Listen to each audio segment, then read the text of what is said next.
It should have been peaceful, but this afternoon at Tenerife feels strangely tense. A small airport, suddenly overflowing with jets it was never built to handle. What looks harmless is actually fate assembling the pieces for disaster. March 27th, 1977, Tenerife, Spain. By 2:10 p.m., thick fog begins to swallow the entire airfield. Because nearby Gran Canaria was hit by a bomb, flights were diverted here. Then, an anonymous call warns of a second bomb. Fear locks the system down. Tenerife's small airport becomes a parking lot for wide-body giants. One of them is Pan Am Flight 1736, Boeing 747, diverted with hundreds on board. A seasoned captain, a focused crew, experienced, but trapped in a situation no one expects. And there is KLM Flight 4805, another 747, arriving from Amsterdam. KLM's captain is admired, disciplined, confident, highly experienced. But Tenerife have one runway and limited taxiways. It's a bottleneck waiting to snap. So planes can't even use the taxiway properly. Everything slows. Pressure rises. To depart, aircraft must backtrack, taxi on the runway, then turn around to take off. KLM chooses to refuel here, saving time later, but adding time now. Strict duty time rules hover over the crew. Late departure could trigger serious consequences.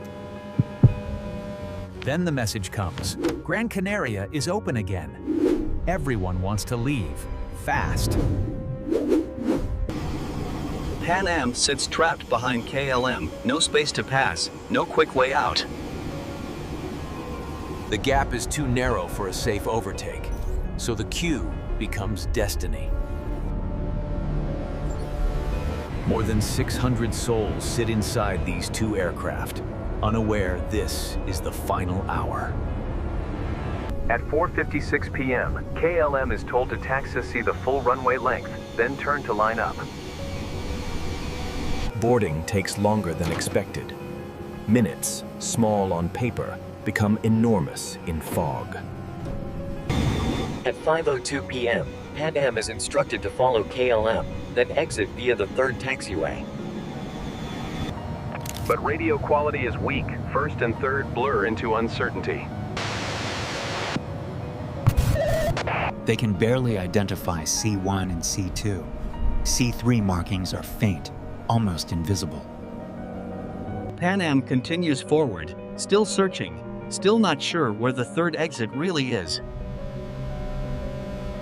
At the end, they aim for a different exit, C4, the only one they can clearly see.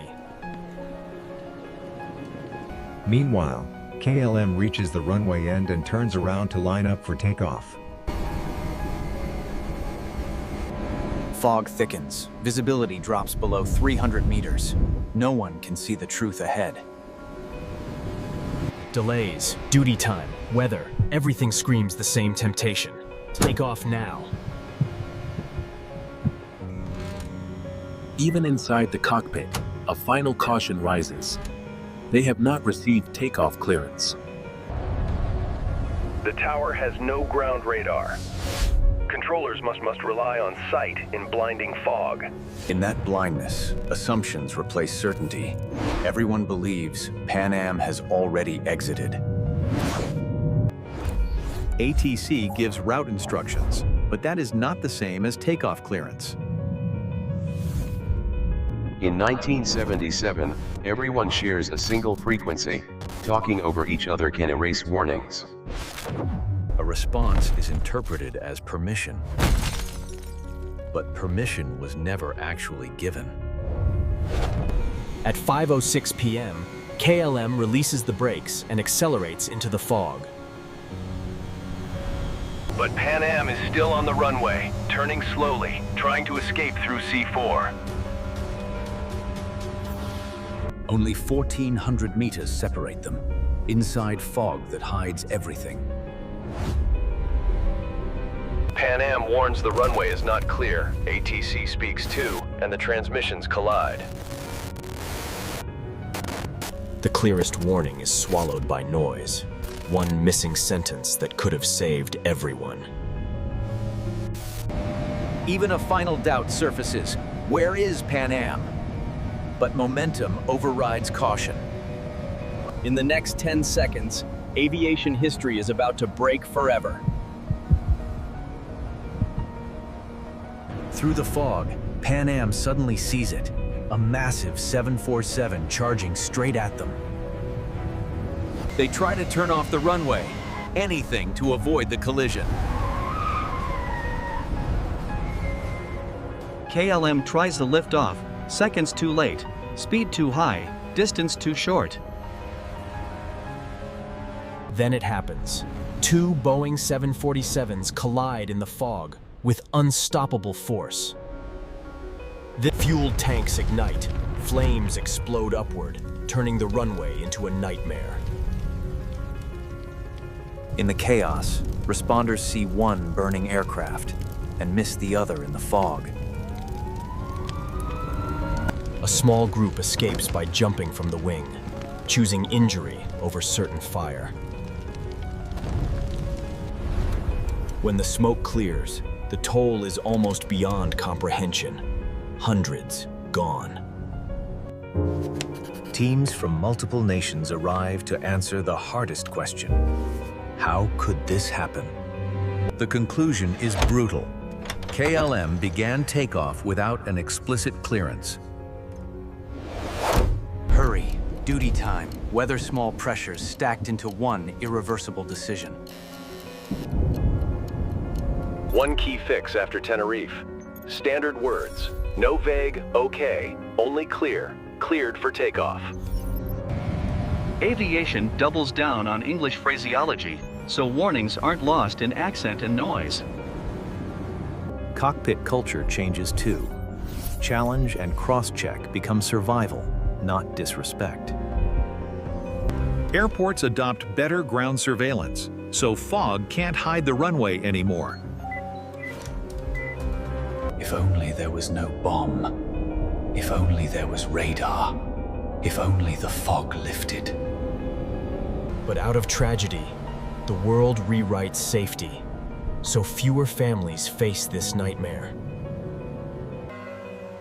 Memorials stand in the Netherlands and the United States, names etched into silence.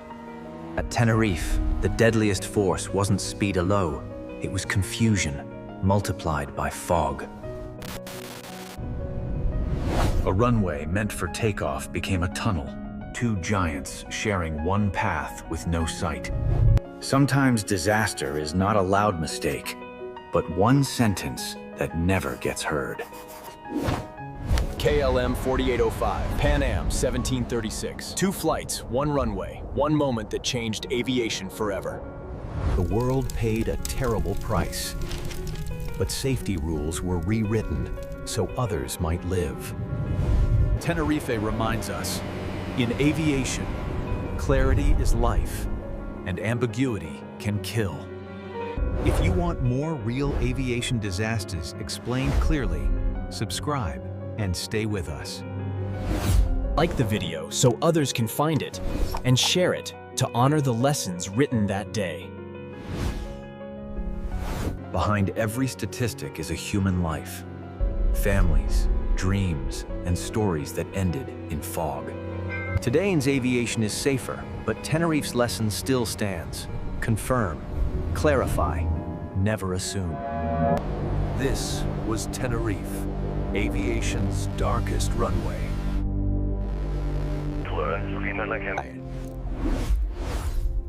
Watch the next case on screen. Thank you for being here. KLM 4805 and Pan Am 1736 the fateful flights.